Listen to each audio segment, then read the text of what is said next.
Just how are you successful? What is it you do daily that leads to you being so successful in this industry? Our business model is basically pretty fundamental. Like, we try to do everything for our clients that we would want done for us before we were in real estate. So both my husband and I had corporate careers before we were in real estate. We were relocated by our companies, different places. We bought and sold a lot of houses.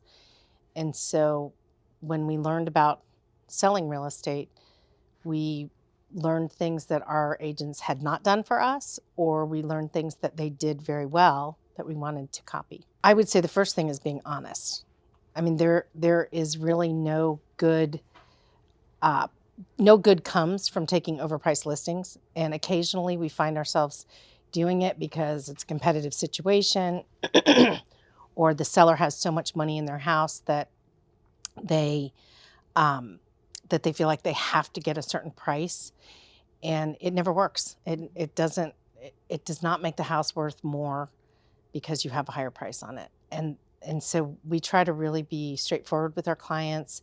We try to have a plan. We try to explain to them that one of three things happens when you put your house on the market. We'll either get a lot of showings, we will not get a lot of showings, or we'll get an offer. Hopefully we get the offer. But if we get a lot of showings and no offer, or if we don't get a lot of showings, we know that we have missed the mark on price.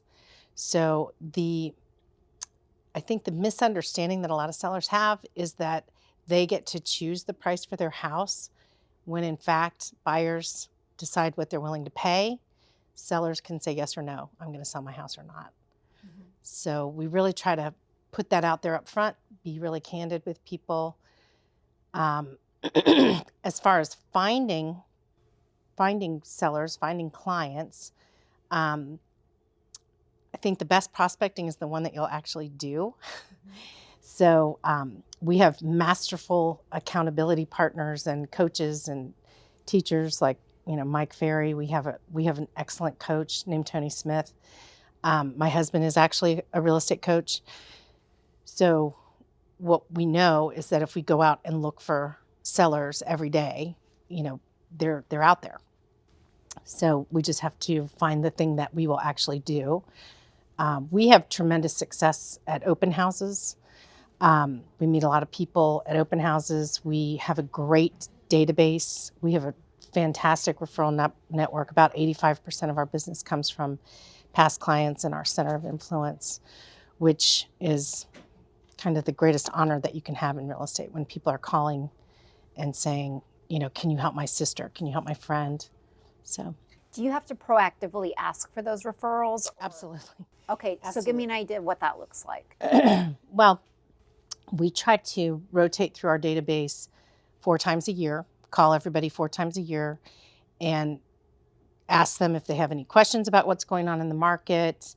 How are they doing? Is there anything new and happening in their lives? And do they know anyone that is thinking of moving? So we just changed brokers when we came to Coldwell Banker.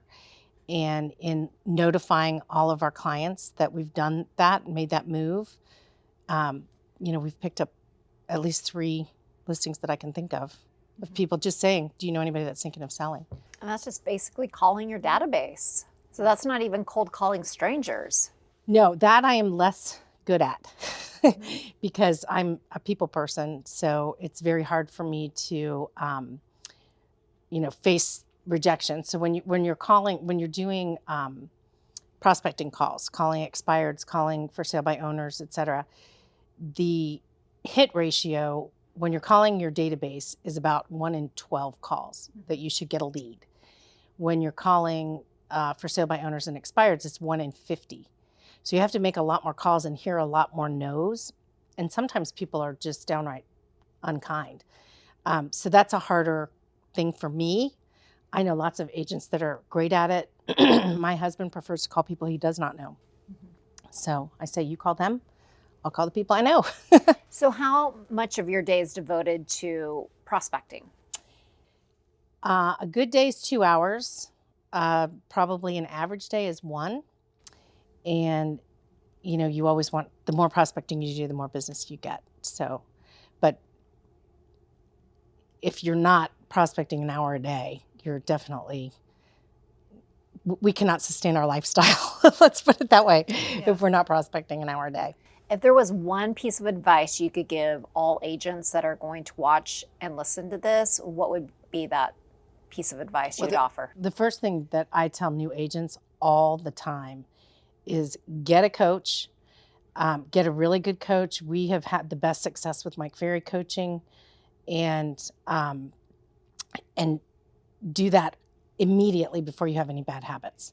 Because once you settle into your own bad habits, you know, it's harder to break a bad habit than to create a good one. Like if you could take one piece of advice from his program, what's been the most beneficial? Follow the program. Yeah. So for us, time management is always a challenge. The discipline of prospecting, they have a beautiful system for goal tracking, which I love, because that, you know, if you're in the green, you're on track to make your goals. If you're in the red, you got to get back on the phones. It's pretty simple. Okay, great. Thank you. Thank you.